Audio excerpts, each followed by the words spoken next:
Bien.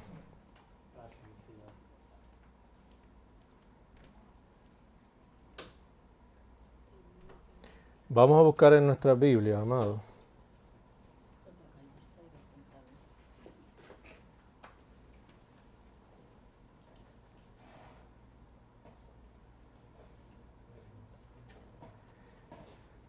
En Romanos capítulo 1, a partir del verso 1, a partir del verso 18, perdón. Déjame ver cuál considero. Déjame ver algo.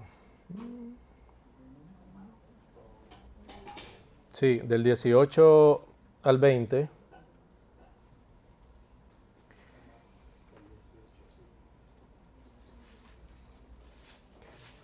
Romanos 1, Romanos capítulo 1, a partir del verso 18. Vamos a leer del 18 al 20. Eventualmente vamos a ir considerando los versículos desde el comienzo. Romanos 1, Romanos capítulo 1, los versos del 18 al 20. Amén. Bien, la poderosa palabra del Señor dice, porque la ira de Dios se revela desde el cielo contra toda impiedad e injusticia de los hombres que detienen con injusticia la verdad, porque lo que de Dios se conoce les es manifiesto, pues Dios se lo manifestó. Padre, gracias te damos por tu amor, por tu misericordia, por tu gran bondad. Gracias te damos, Señor, porque tú eres fiel, porque permaneces siendo fiel. Gracias, Señor, por este momento que nos concedes. Gracias por permitirnos el adorar y glorificar tu nombre, el haber podido estudiar tu palabra, haberte adorado, Señor, y en estos momentos el poder, oh Dios, recibir tu palabra. Dios bendícenos, prepara nuestros corazones, ayúdanos a atesorar y amar tu palabra. En el nombre de Cristo te lo pido y te doy gracias. Amén. Amén. Y amén.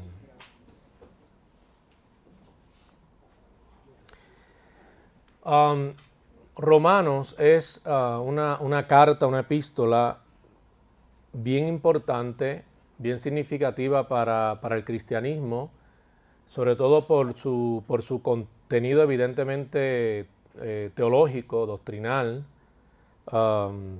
Hay diversos temas que predominan en esta carta, en esta epístola.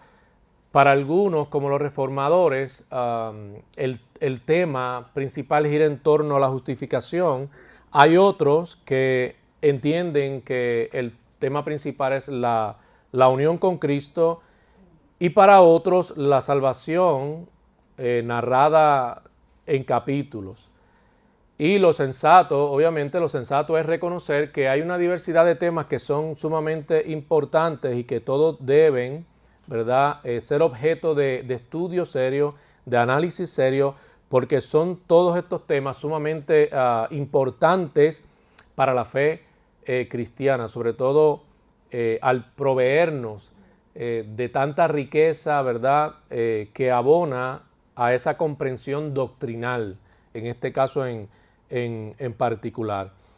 Pablo tenía un interés genuino de llegar a Roma, quería estar presente con los hermanos. Algo interesante es que Romanos y entiendo que Colosenses son las únicas dos iglesias o congregaciones que Pablo no pudo llegar o estar físicamente en medio de ellos. Datos importantes de Roma es que Roma, pues, como todos sabemos, era una metrópolis con millones de habitantes, la arquitectura presente, los edificios, eran cada detalle, eran dignos de ser admirados, ¿no? La diversidad étnica y el sincretismo religioso estaban presentes, sobre todo por la manera en la que en la que Roma, ¿verdad?, queda bajo la influencia helenista, es decir, de los griegos. Por eso luego en Roma hay una presencia de dioses griegos, porque se fusionan las creencias romanas con aquellas creencias propias de los griegos, ¿verdad? Y la mitología también griega. Y lo que viene a representar las artes, ¿no? Estaban presentes también en el Imperio Romano. Roma tiene una gran riqueza que es producto o que se deriva del éxito militar que los romanos tuvieron. Por eso es algo bien conocido, bien conocido de Roma, ¿no? A diferencia de Grecia, de Roma se habla más del poderío militar, y el éxito militar trajo mucha riqueza a Roma. De Grecia se habla más del arte, ¿verdad? Y de las creencias también que ellos tenían. Hay quienes creían o pensaban, por ejemplo, los padres de la iglesia pensaban así, posiblemente otros también han llegado a abrazar esa idea o a llegar a creer en ello, que la iglesia en Roma había sido establecida por Pedro. Algunos decían que solo por Pedro, otros decían que tanto Pedro como Pablo habían logrado establecer esta iglesia en Roma, pero lo cierto es que no, ni Pedro ni Pablo establecieron esta iglesia en Roma. Y en realidad, cuando uno lee o considera el escrito con mucho detenimiento, con mucho cuidado, siendo lo más meticulosamente posible ¿verdad?, se da cuenta que en realidad no se trata de una iglesia organizada, debidamente organizada, establecida, sino que son grupos de creyentes dispersos en Roma. Por la manera en la que se dirige Pablo a ellos, esa es la deducción ¿verdad?, más plausible, es que no era específicamente una congregación, una iglesia organizada, sino simplemente grupos de creyentes dispersos. Eran sí creyentes, porque precisamente los temas de los que se ocupa en el escrito y los que quiere que ellos conozcan y estén enterados para provecho de su conocimiento, ¿verdad?, y para que también gozaran de una fe estable en el Señor, es evidente que se dirige, ¿verdad?, a creyentes, personas que habían tenido una experiencia real con el Señor. La pregunta entonces es, si Pedro no es el que fundó o estableció la iglesia, tampoco, ¿verdad?, se puede adjudicar al trabajo de Pablo o a los esfuerzos de Pablo, ¿cómo entonces es que llegan a haber creyentes dispersos en Roma, ¿verdad?, cristianos, diversos grupos ya allí adorando, ¿verdad?, y sirviendo al Señor? El emperador Claudio, es interesante notar que ya cuando él expulsa a judíos, ya allí, que eso es para el año 49-50, ya allí la presencia de cristianos estaba. O sea que lo más probable sería pensar que cuando Pentecostés tiene lugar, eso es algo que lo encontramos en los Hechos, cuando esa experiencia de Pentecostés tiene lugar, tanto judíos como prosélitos, ¿verdad?, al regresarse a su lugar de origen, debieron haber comunicado o compartido el evangelio en Roma. Y producto de ese testimonio que ellos dieron eventualmente en Roma, entonces es que luego tenemos ya cristianos allí adorando y glorificando, ¿verdad?, y sirviendo al Señor. Las 13 cartas de Pablo, esto es importante notarlo, empiezan con el nombre de él. Hay un interés de parte de Pablo de que se entienda, ¿verdad?, que son escritos de él. Y yo creo que también la importancia era también porque era parte de la costumbre cuando, no solamente de cristianos, aún de no cristianos, era parte de la costumbre, de la manera en la que se escribían estas cartas. Pero aparte de eso, yo añadiría como detalle interesante, que creo que también se debe al hecho de que ya Pablo gozaba de una buena reputación, es decir, el testimonio de Pablo no era desconocido en Roma, aunque él no había podido llegar allí, se sobreentiende que ya era conocido. Y cómo pues los mismos creyentes que salen, que comparten el testimonio o comparten el evangelio en Roma, es posible que muchos de ellos, ¿verdad?, quedaron convictos por esa verdad anunciada. ¿Por quién? Por Pablo. Es para que a veces pensemos en el alcance que puede tener la predicación suya en la vida de tanta gente que no necesariamente usted llega ni a conocer. Y a veces usted ni siquiera lo sabe. Por eso nosotros confiamos siempre en el Señor, simplemente nos ocupamos en predicar fielmente la verdad, predicamos conforme a la verdad y dejamos las consecuencias en las manos del Señor, como siempre afirma Charles Stanley. Así es que se acostumbraba en esos días a empezar la carta con el nombre y los saludos personales, ¿verdad?, del que escribía, y era común que fuera al principio, no al final, como hoy día, ¿verdad? Por lo menos acá en Occidente, yo entiendo que la mayoría de las veces uno, ¿qué hace? Firma en la parte de abajo. Arriba uno fecha la carta, pone la fecha, si es una organización, el nombre de la organización y demás, pero casi siempre la firma la deja para el último lugar. Así que era costumbre. Pablo se identifica como siervo, eso es importante, amado. Él se identifica. Su identidad está ¿en quién? En Cristo. Él es siervo, él es esclavo, él es obrero del Señor. Nosotros, independientemente si se es predicador o no se es predicador, todo verdadero hijo de Dios es siervo. Todo verdadero hijo de Dios es obrero de Cristo. Porque nuestra identidad está en Él. Para eso fuimos llamados divinamente. Para eso fuimos separados, para que nos ocupemos haciendo la voluntad de Dios. Lo que Dios ha establecido, que es bueno, agradable y que trae gloria a su nombre, pero también aquello que contribuye a que los pecadores puedan conocer la verdad y ser libres. Fue llamado por la gracia de Dios. Amado, el llamamiento que hemos recibido, aquellos que somos salvos, no puede haber lugar para ningún tipo de jactancia, ¿verdad? El mérito propio no contribuyó en lo absoluto, sino que lo que somos en el Señor se lo debemos a la gracia de Dios. Por su puro afecto, por su puro amor, Dios hizo posible nuestra salvación y el que hoy seamos partícipe, y más que dichosos, de gozar de las bendiciones de Cristo. Él afirma que por gracia de Dios fue llamado, dice Romanos 1:5, y por quien recibimos la gracia, como también afirma el apostolado. ¿Lo recibe de quién? Del mismo Señor. Para la obediencia a la fe en todas las naciones por amor a su nombre. Todo lo que Dios concede, todo lo que Dios otorga, que lo hace por gracia, tiene la intención de que Él sea glorificado. O sea, no hay lugar para el protagonismo.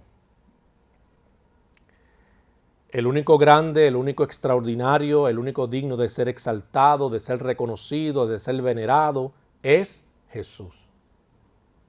La predicación siempre tiene que apuntar a la exaltación y el reconocimiento de Cristo.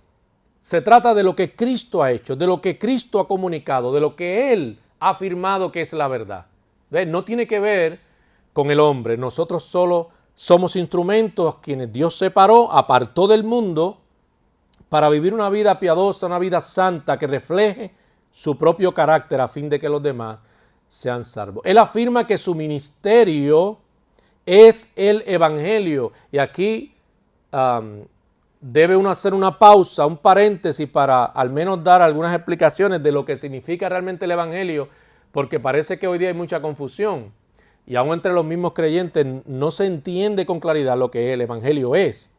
El evangelio son, sí, buenas noticias de lo que Cristo ha hecho posible para restablecer la comunión del pecador, que por causa del pecado es enemigo de Dios, está en enemistad con Dios. También es la buena noticia de la salvación, obviamente por gracia. Dios llama a los hombres al arrepentimiento y lo hace ¿cómo? Mediante la predicación del Evangelio. Nos puede parecer un medio, un método algo ordinario, pero en realidad es efectivo, y no solo es efectivo, conformándose uno a las mismas palabras o declaración del apóstol Pablo, es poderoso para precisamente salvar. En ese sentido y en esa línea de pensamiento, ¿qué es entonces la predicación, la proclamación del Evangelio? Es la manera, el instrumento, el medio moral de persuasión que el Espíritu Santo usa para aplicar esa palabra en el corazón de manera efectiva, eficaz del pecador, en el corazón del pecador, a fin de que el pecador pueda nacer de nuevo. Nuestra confianza al predicar está en la obra que a su vez el Espíritu Santo realiza, hace en la vida de aquel que está expuesto a ese mensaje, a esa palabra. Ni usted ni yo salvamos a nadie. Por mejor que predique, por mejor que articule su fe, usted no es el salvador de nadie. Usted confía en la proclamación del Evangelio y confía en la obra que solamente puede llevar a cabo o realizar de manera efectiva Dios mediante el Espíritu Santo, aplicando esa palabra en el corazón de ese pecador. Ahora, si se requiere, si esto requiere que seamos consistentes, que seamos perseverantes en cuanto a la verdad, persuadiendo a los pecadores en todo momento. Todo momento es oportuno. Busquemos las oportunidades, tratemos de crear nosotros mismos las oportunidades, porque para eso fuimos llamados, a fin de que no falte el mensaje de verdad y libertad. No dejemos de anunciar, nuestras voces no sean silenciadas por nada, no temiendo a nada, sino siempre siendo diligentes al predicar y testificar de Cristo donde quiera que Dios así nos lo permita. Afirma que las buenas nuevas no son algo nuevo que fue inventado como alguna gente quiere hacer ver, ¿verdad? Hoy día. El Evangelio no es nuevo, sino que incluso desde el Antiguo Testamento ya se puede vislumbrar la promesa de la vida, de la muerte y la resurrección ¿de quién? De Jesús. Por lo tanto, el cristianismo no es nuevo. O sea, el mensaje, su contenido, su afirmación o su declaración, su verdad, ya, aunque vagamente se dejaba ver desde el Antiguo Testamento. Si usted considera el sinnúmero de profecías relacionadas al mismo Mesías en cuanto a la misión, ya muchas declaraban acerca de su muerte, de su sufrimiento y de su resurrección, como una declaración de un salmo que decía, no dejarás que tu santo vea qué corrupción, que en un sentido mesiánico hace referencia precisamente a la resurrección de quién, de Cristo, lo que implica que definitivamente Él tenía que morir. Y así pasó, murió y al tercer día resucitó con gran poder y gloria. Y hoy sigue resucitando a todos los que depositan su confianza, su fe en su suficiencia. El Evangelio tiene que ver con Cristo según la carne. Él era un judío, ¿o no era judío? Acerca de Jesús, Romanos 1:3, acerca de su Hijo, nuestro Señor Jesucristo, que era del linaje de ¿quién? De David, ¿según qué? Según la carne. Pero de acuerdo al poder de Dios, mediante la resurrección, probó también ser el mismo Hijo de ¿quién? De Dios. Por eso la referencia, por eso ese título, Hijo de Dios. Jesús no era cualquiera. Se humanó, se hizo 100% hombre, pero era el Hijo de Dios. también 100% ¿qué? Divino. Romanos 1:4 dice que fue declarado Hijo de Dios con poder, según el Espíritu de Santidad por la resurrección de entre los muertos. Eso no hay que añadirle, eso no hay que añadirle nada más. Así que esto demuestra tanto la humanidad como la deidad del Dios hombre, que es el único que puede ser mediador. Por eso es que no podemos aceptar ningún otro mediador entre Dios y los hombres. El que cumplía con eso, el que cumplía con los requisitos de la gran demanda de Dios era solamente su Hijo. Aquí no hay lugar para María como mediadora, ni ningún otro santo, ningún otro Dios. El único mediador, declaran claramente las Escrituras, es Jesucristo, en quien los hombres pueden ser salvos. ¿Cuál es el propósito de este evangelio que le costó tanto al Señor, que le costó su vida? El versículo 5 nos arroja luz. Dice Romanos 1:5, y por quien recibimos la gracia y el apostolado para la obediencia a la fe en todas las naciones por amor de su nombre. El resultado de esa muerte, lo que se espera de esa muerte, una vez esa semilla se deposita en el corazón, al germinar, es la obediencia, la entrega, la renuncia al yo, a sí mismo, a fin de agradar al Señor, a fin de glorificar a quien merece toda gloria y todo honor, que es Jesús.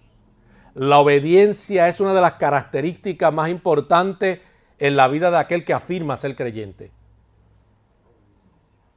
Vea cómo se conduce y eso le dirá si verdaderamente es cristiano. Si anda en conformidad con las verdades expuestas en las Escrituras, entonces es creyente.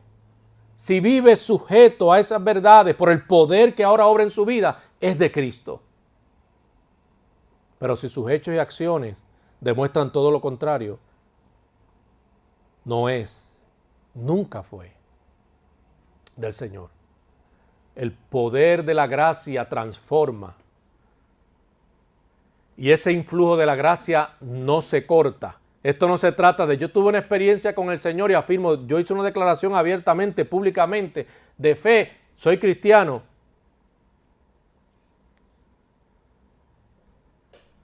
Si esas expresiones públicas que pudo la persona haber hecho realmente fue por una convicción profunda y genuina, entonces estamos hablando. Porque el Espíritu Santo opera en el corazón de esa forma y la transformación va a ser evidente. Habrá una disposición de amar a Dios, de amar su verdad, de santificar la vida, de incluso estar dispuesto a morir por causa de la verdad, antes que negociar esa verdad, antes que entregar esa verdad por cualquier tipo de placer o cosa que alguien pueda en el mundo considerar de valor. No nos equivoquemos, no nos engañemos respecto a esto, amado. La verdad es clara. Si la luz de Cristo está contenida también en nuestra vida, que ahora somos templo del Espíritu Santo, andaremos en novedad de vida y no andaremos en tinieblas. Solo Dios puede hacer de un pecador un santo. Solo Dios. Solo Dios puede hacerlo. Y note que a los cristianos aquí se les llama como santos. Se les reconoce como santos. Pero no solo eso es algo maravilloso que debe traer regocijo a nuestras vidas, sino que el mismo Señor declara que somos amados de Dios. Pablo dice, somos amados de Dios. El mismo Señor así lo deja ver, lo deja entender. Somos amados de Dios. Mire, que el uno considerar esta afirmación que somos amados de Dios, son aquellos de los que Dios cuida, son aquellos que Dios protege, son aquellos sobre los cuales los ojos de Dios están puestos para bien. Eso no pasa con todo el mundo. No. Aquí no nos equivoquemos. La carta, el escrito se dirige a ¿quiénes? A creyentes, a salvos, a cristianos. Esta verdad guarda relación con los que son hijos de Dios. Los que verdaderamente son salvos, esos son amados de Dios. Esos gozan de unos privilegios especiales. No porque se lo merecieron, no porque eran buenos, sino por la misma gracia del Señor que así quiso que fuese. Esto me hace pensar en, quizás no es la mejor comparación, quizás es una comparación media vaga, pero para que nos dé algo de, ¿verdad?, de luz, una idea. ¿Se acuerdan que Moisés, antes de llegar a Egipto, qué pasó con Moisés? Lo abandonan. Luego es encontrado. Y luego que está en Egipto, empieza a ser partícipe de una serie de ¿qué? De privilegios que no tenía. Que no todo eso contribuyó para mal en la vida de Moisés. Aunque estuviera bajo la influencia también de dioses egipcios y otras cosas, no todo fue para mal. Mucha de la educación que llegó a tener, que pudo haber sido provechosa, la tiene allí. Y yo pensando en eso, trato de hacer este contraste o esta comparación de cómo nos encontrábamos nosotros en el pasado, sin Cristo, sin gozar de estos privilegios, sobre todo de esta herencia que nos está garantizada. Y hoy, por gracia de Dios, gozamos de unos privilegios únicos que Dios así lo ha hecho posible. Pero no solo eso, tenemos la permanencia de la salvación, tenemos esa seguridad de la vida eterna con el Señor del cielo, con el Creador del universo. Tenemos las promesas de sus cuidados tiernos, de su amor, de su amistad. No, amado, mire, el que no encuentra motivación para servir a Dios es que realmente no está pensando bien como cristiano. ¿Qué mayor motivación necesitamos cuando uno piensa en los beneficios, en lo dichoso que somos por lo que el Señor ha hecho en la vida nuestra? Pablo se identifica como escritor, él mismo. Identifica a los que reciben la carta, a los santos en Roma. Note que no va dirigida a inconversos, los santos. Los inconversos no van a entender de qué Pablo está hablando. Y menos un escrito con un contenido teológico increíble, que ellos no entienden estas cosas. Es a los creyentes, para afirmarlos en la fe. El tema Cristo y el Evangelio de salvación, claro que no es el único tema en general, pero no, son diversos temas, tópicos que se pueden encontrar sumamente importantes para los cristianos. Lo eran para esos cristianos y lo sigue siendo para nosotros hoy. A partir del verso 8, Pablo ahora da una doble explicación. ¿Por qué escribe? ¿Acerca de qué escribe? ¿Para qué escribe? Del 8 al 15 dice: primeramente doy gracias a mi Dios mediante Jesucristo con respecto a todos vosotros, de que vuestra fe se divulga por todo el mundo. Porque testigo me es Dios, a quien sirvo en mi espíritu en el evangelio de su Hijo, de quien sin cesar hago mención de vosotros siempre en mis oraciones, rogando que de alguna manera tenga al fin, por la voluntad de Dios, un próspero viaje para ir a vosotros, porque deseo veros para comunicaros algún don espiritual, a fin de que seáis confirmados. Esto es para ser mutuamente, definitivamente confortados también, y estimulados en la verdad, o por la verdad. Y luego, acerca de qué, el 16 y 17, que se puede decir que es la tesis, porque no me avergüenzo del evangelio, porque es poder de Dios para salvación a todo aquel que cree, el judío primeramente y también al griego, porque en el Evangelio la justicia de Dios se revela por fe y para fe, como está escrito, mas el justo por la fe vivirá. Una declaración que en Habacuc se encuentra. El justo y que él retoma y que elegantemente la retoma para afirmar esa verdad doctrinal referente a la justicia de Dios. Así es que Pablo anhelaba fervientemente estar con ellos, visitarlos, para establecerlos en la fe, para que fueran una bendición también para él. ¿En qué sentido? No está hablando de para que le dieran gloria a él. ¿En qué sentido? Todo maestro, todo buen predicador tiene ese anhelo de que la inversión del tiempo, los recursos, de la misma vida que invierte, no sea en vano. Quiere ver el resultado de eso en la vida de aquellos que son instruidos por él. A eso se refiere. Él quiere ver la consecuencia de predicar estas verdades, de ocuparse en estas verdades. La consecuencia es obediencia. Claro, cuando él dice obediencia, no es obediencia a él, obediencia al Señor. Quiere cosechar el fruto de lo que sembró, pero en un sentido correcto. Cualquier pastor, cualquier ministro, cualquier predicador, cualquier cristiano que es consistente testificando la verdad de Cristo, quiere cosechar ¿qué? El fruto de ese resultado. Pero hablamos de una cosecha que es agradable a Dios, porque estamos hablando de hacer la voluntad de Dios. Queremos ver las almas convertirse, siendo discipuladas, siendo capacitadas para a su vez hacer discípulos, para que se establezcan, ¿verdad?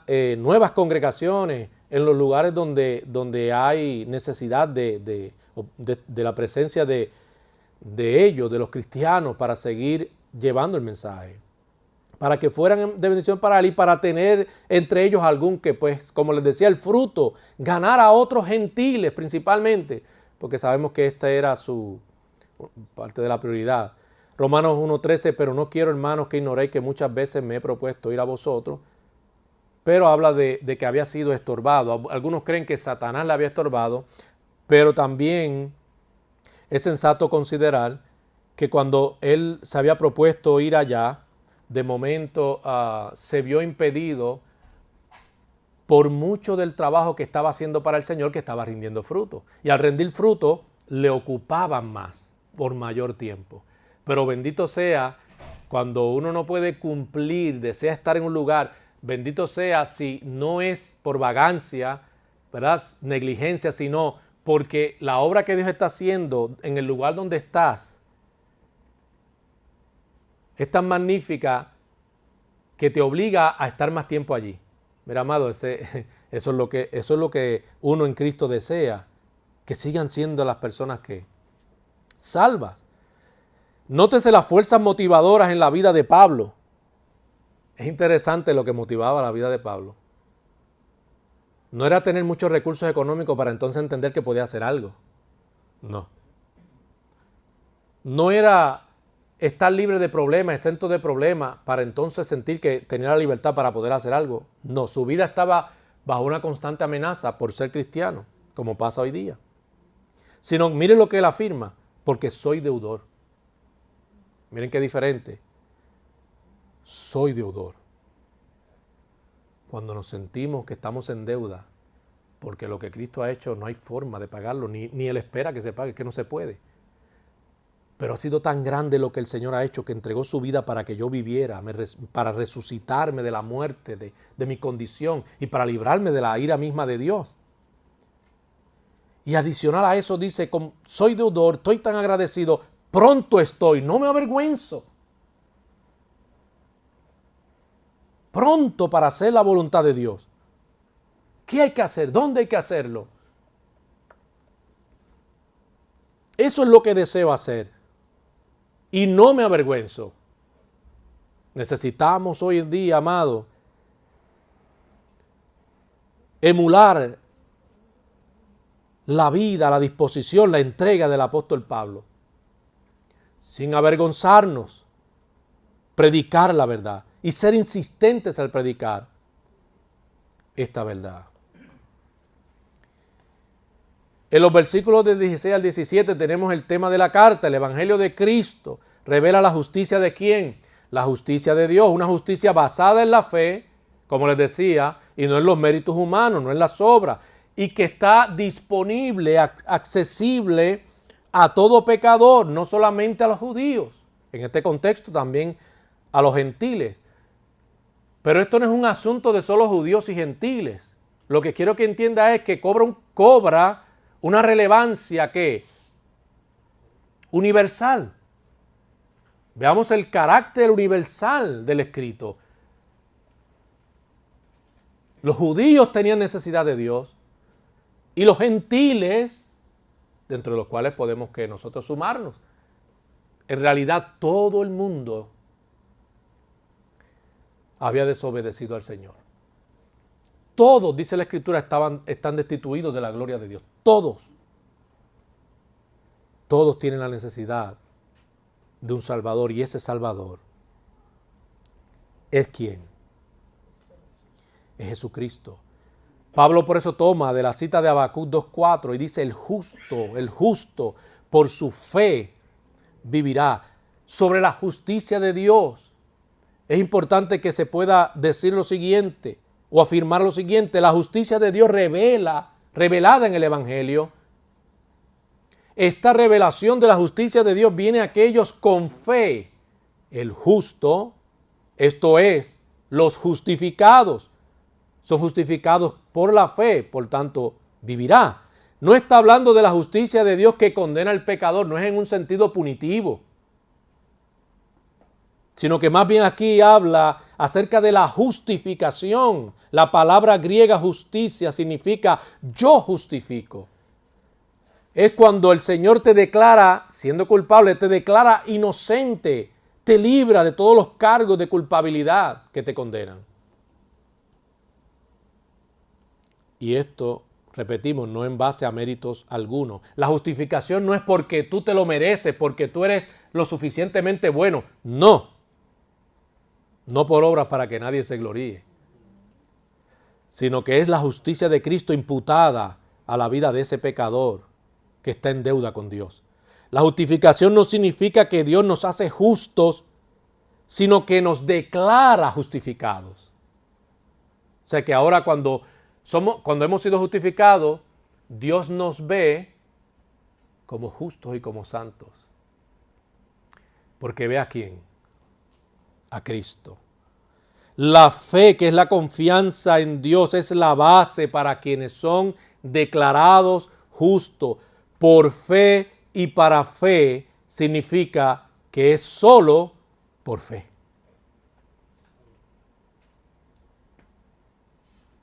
Cuando vamos a la conclusión, en breve nos ocupamos ahora de ello. Ahora pasamos entonces a lo que hace necesaria la justicia de Dios. ¿Por qué la necesidad de ser justificado? Porque los hombres son culpables. Porque son pecadores. Han ofendido a Dios. Provocan a Dios con su pecado. Han desobedecido a Dios. Son rebeldes. Insisten en su maldad. Y con dificultad desean tornarse, volverse a Dios y amar su verdad y vivir de acuerdo a su verdad. Así que en la primera sesión de la carta, la cual trata del pecado, del 18, está desde el capítulo 1, 18 hasta el capítulo 3, verso 20. En estos versículos finales, Pablo explica entonces cómo los gentiles penetraron en esas horribles tinieblas que ahora les rodeaban. Y cómo la ira de Dios se rebeló por causa de su pecado contra ellos. Que hoy día tenemos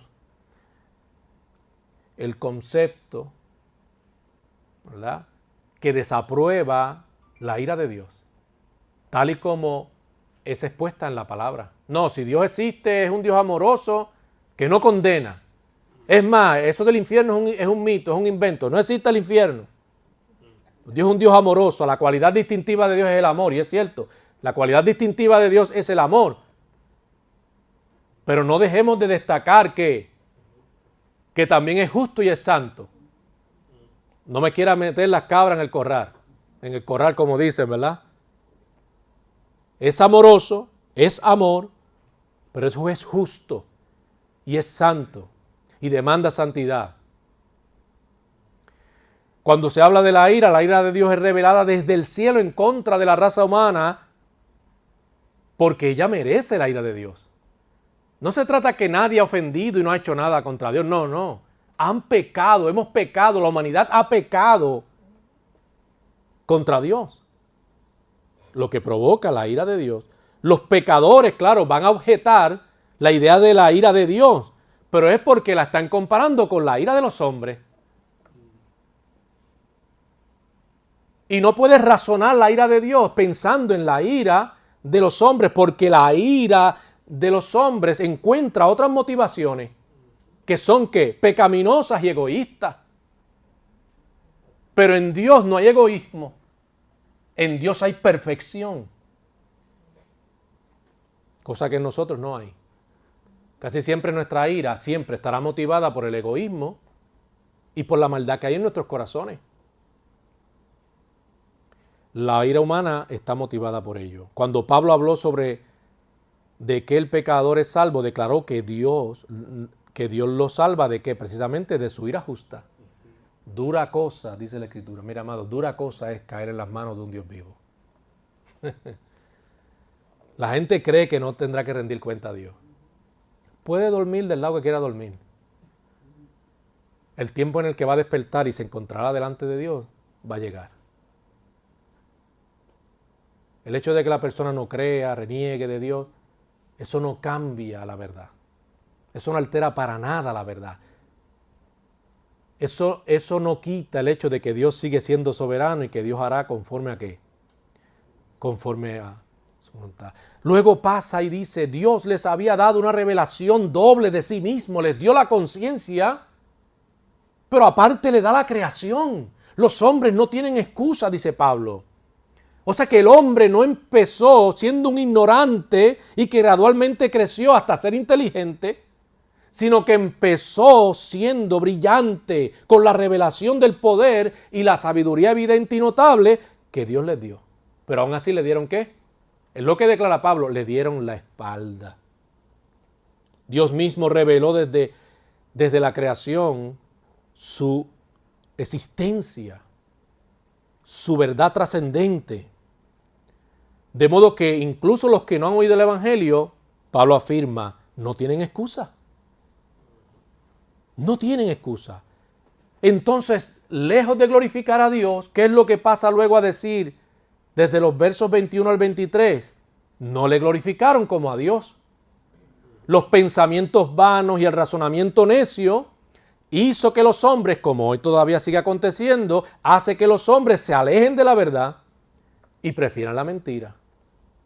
El pecador prefiere vivir engañado antes que renunciar a su impiedad y su maldad y volverse a Dios. Esa es la condición del ser humano, esa es la naturaleza depravada del ser humano, eso es lo que vivimos hoy. Nada distinto a la época de Pablo, sigue siendo esa verdad hoy. La gente de hoy se postra ante la filosofía griega y romana, le encanta hablar de la filosofía. Y confiar en estos filósofos, como en aquel entonces. El helenismo había influido de tal manera en los romanos e incluso en la vida de algunos creyentes. Y Pablo llama a estas corrientes de pensamientos de aquel entonces ignorancia. El cristianismo creía y cree que Dios creó de la nada todas las cosas, ex nihilo. Y el helenismo sostenía que la materia persistente, sostiene la materia persistente eterna. También el cristianismo considera bueno todo lo creado, incluyendo la materia en general, el cuerpo humano, pero el helenismo no. Para el helenismo, la materia era mala. Y lejos de creer en la resurrección y en el cielo, entendían que el alma se veía contenida en un cuerpo que era como un estuche, como una caja. Sin embargo, los cristianos creían en la resurrección del cuerpo. ¿Y creían en qué? en el cielo. Los cristianos basaban su estilo de vida en el fortalecimiento del Espíritu Santo. Pero la cultura o corriente de pensamiento helenista en su propia sabiduría y capacidad. Por eso entonces, esta autosuficiencia que manifestaban los hombres, creyendo en su propia capacidad y razonamiento, los seguía ¿qué? Destruyendo. Los hundía en la inmoralidad, los llevaba a la inmoralidad, a añadir prácticas pecaminosas. Añadían pecado a su pecado. Y era un círculo vicioso del que no podían escapar. Por eso dice luego, cambiaron la verdad de Dios del 24 al 25. Cambiaron la verdad de Dios, reemplazaron la verdad de Dios con la mentira ¿de quién? De Satanás. ¿Cuál es esa mentira de Satanás? Que el hombre adore a las criaturas antes que a su creador. Confíe más en las criaturas antes que a su creador. Adorar al hombre en lugar de adorar a Dios. Adorar las cosas antes que a quién. Que a Cristo. Y esa no fue la tentación de parte de Satanás a Cristo en el mismo desierto. Lo mismo. Lo mismo. Nótese que en Romanos 1:18 dice que los gentiles detienen con injusticia la verdad. Cada verdad revelada al hombre por parte de Dios ha sido ¿qué? Y sigue siendo ¿qué? Combatida, ignorada y resistida. Eso no ha cambiado. El hombre se resiste a la verdad. Y ahora cambiaron la verdad por la mentira. Y terminaron obedeciendo la mentira y no la verdad. Rechazando el conocimiento de Dios. Estas personas comenzaron con un claro conocimiento de Dios y su juicio en contra del pecado, pero ahora llegaron al más bajo nivel de su vida. Ni siquiera querían el conocimiento de Dios. Dijo el necio en su corazón, Salmo 14:1. Dijo el necio en su corazón, no hay Dios.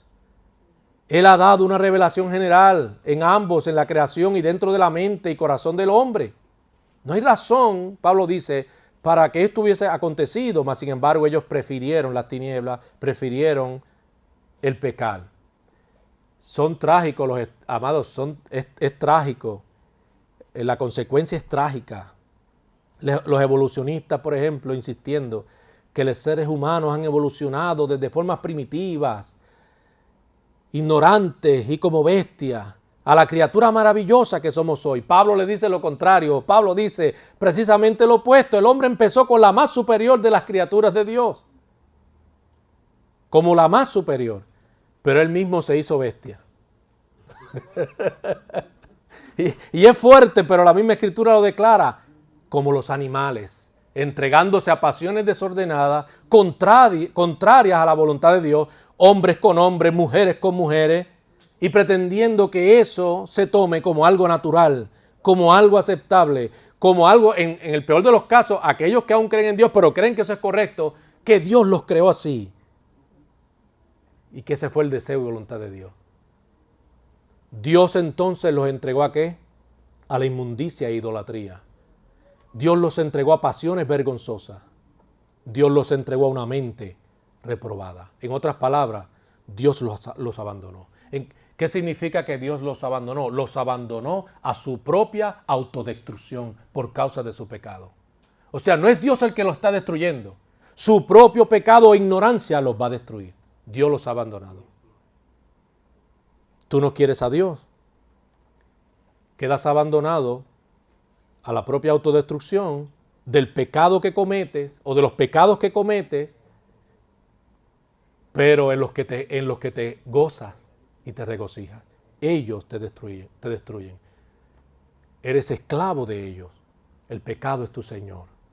Esta es la revelación de la ira de Dios. En el 1:18, porque la ira de Dios se revela desde el cielo contra toda impiedad e injusticia de los hombres que detienen con injusticia la verdad. Los pecados que se mencionan aquí, amados, muchos de ellos son tan viles que se les hace a uno hasta difícil mencionarlos. Tan viles. Sin embargo, quien los comete se goza en esos pecados viles y habla de ellos sin ningún tipo de ¿qué? De pudor ni de modestia. Como si fuera la gran cosa, como si fuera algo bueno. Se jactan de que los hombres han avanzado a la libertad, ignorantemente no dándose cuenta que se hacen más esclavos del pecado y siguen bajo el dominio de la mentira y el engaño de Satanás. Pero la buena noticia, para cerrar, si no fuera por el Evangelio de Cristo, usted y yo estaríamos en la misma situación de esclavitud por el pecado. Si alguien que escucha entonces esta verdad expuesta, no tiene uno que estar bajo el dominio del pecado, siendo esclavo del pecado. Es lo que Pablo está diciendo. Esto gracias a Dios. Dios hace posible el perdón de los pecados por la suficiencia del Hijo Jesucristo. Su justicia es suficiente. La justicia del Hijo, imputada al pecador, es suficiente para quedar absuelto de todo cargo de culpa ante Dios y Dios pueda verlo como santo, como justo y pueda tener la garantía, la seguridad de una vida eterna con Dios. Vamos a orar en estos momentos al Señor. Padre, gracias por tu amor, misericordia y bondad. Eres maravilloso, poderoso, sublime. Las palabras se quedan cortas para describir tu grandeza. Gracias, Señor, por animarnos en este día, como sueles hacerlo todos los días. Ayúdanos a amarte. Ayúdanos, Señor, a seguir predicando la verdad, independientemente de la oposición que se levante. Que podamos ser fieles y podamos siempre, independientemente de lo que acontezca, confiar en tu favor, confiar plenamente en ti. Te agradecemos, Señor, por tu amistad, te agradecemos por tus cuidados, te agradecemos, Señor, por tus atenciones, porque tú eres fiel. Tu amor, Señor, permanece fiel. Guarda a los hermanos, cuídalos, sé con ellos. En el nombre de Cristo Jesús, te lo pedimos, Señor. Y gracias por lo que has hecho, gracias por lo que harás, conforme a tu perfecta y soberana voluntad. En nombre de Cristo Jesús. Amén y